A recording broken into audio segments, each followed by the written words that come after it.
Hello, so I have a game to share for today, and it's called Dys4ia, and it's an autobiographical game.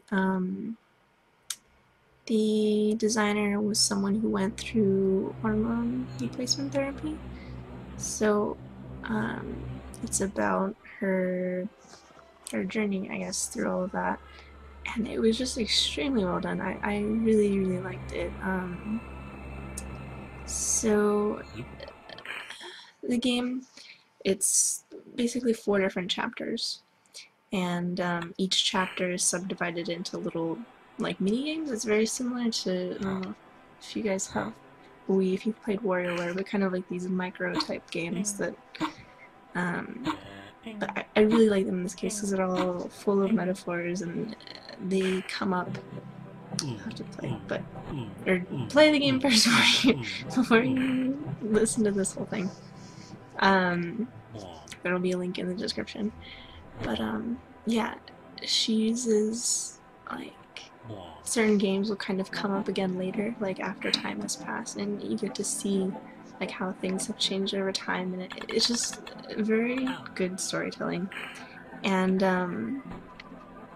I like metaphors, and I don't know, it's like totally a game I would make. I don't know, and it is actually kind of similar because I was kind of doing that before with I was turning all of my dance videos into little micro games and having that kind of like reflect my life or whatever. But anyways, this person's game, Dys4ia.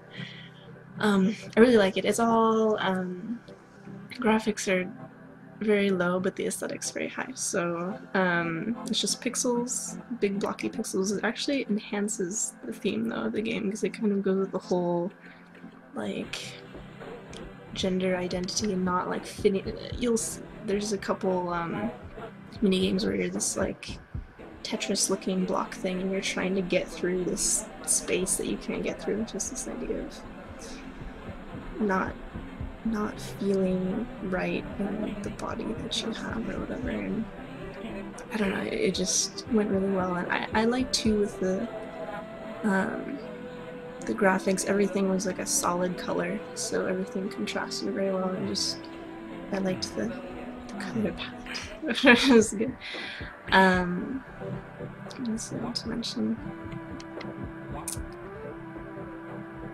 Oh yeah, and then with sounds, the designer used, I'm assuming, their own voice, which I like too because it just made it so much more personal because it's like the little like psh or like dunk sounds, whatever, all from the person, which it's their story and it's their sounds and it's just like, and it's their game, it's like all them, and I feel like after I played it I just like shared something with them. I don't know, it was really bondy. I liked it. I don't know the person, but I feel like I got to see things through their eyes, and it was just, it's very cool. It's kind of like the pinnacle of like what like indie games should be. It's kind of like the sharing of experience. It's so annoying because it's on Newgrounds or whatever, and I was looking at some of the comments and people were like, oh, this is not a game and it should just been like an animation or something. It like completely defeats the purpose if it's just an animation. The whole point, it's not like a typical game where there's like the points or like some sort of like rule or whatever and an ultimate goal. There is an ultimate goal. The ultimate goal is to like share this experience with other people. It's not to like just, the goal is outside of the game, it's not inside the game kind of thing. It's just, you have to look at it that way. And then it is a game in a way because it's interactive and all that. I don't know, that's just how I look at it. I guess you could call it interactive narrative if you don't want to call it a game, but it doesn't really matter what you label it as, it's awesome. So that's my take on that whole thing. What else?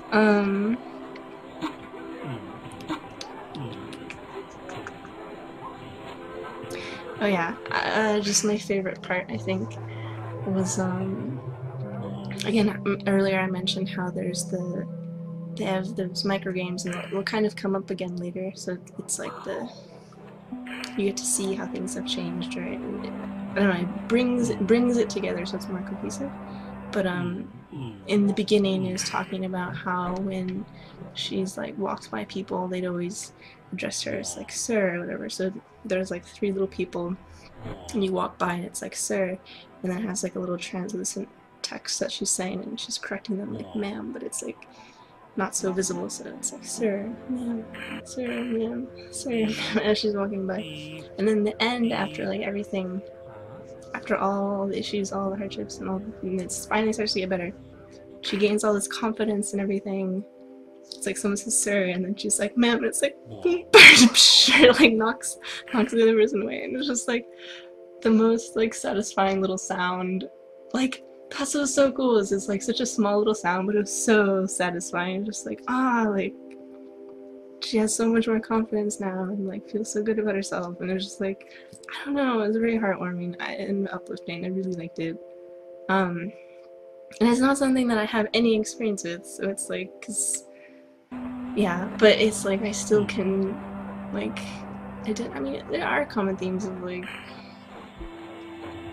even if you haven't gone through like hormonal, like gender changing things, it's still like the idea of like not being comfortable with yourself and things like that that everybody has experienced. And it's just like, I don't know, there's ways that I think anyone can really relate to this game, so it's definitely worth playing. And I like that she mixed in some humor too. I don't know if it was really meant to be humorous, but I thought it was humorous. There's one part where it's like when she's first taking this like estrogen of some sort. It was like saying that like her boobs are sore and you have to navigate around these little like spiky things or whatever you want to call them.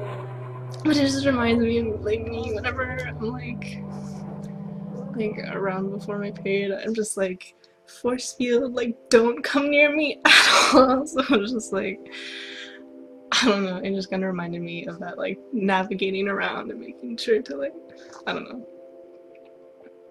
It was funny. Whatever. Anyways, silly things.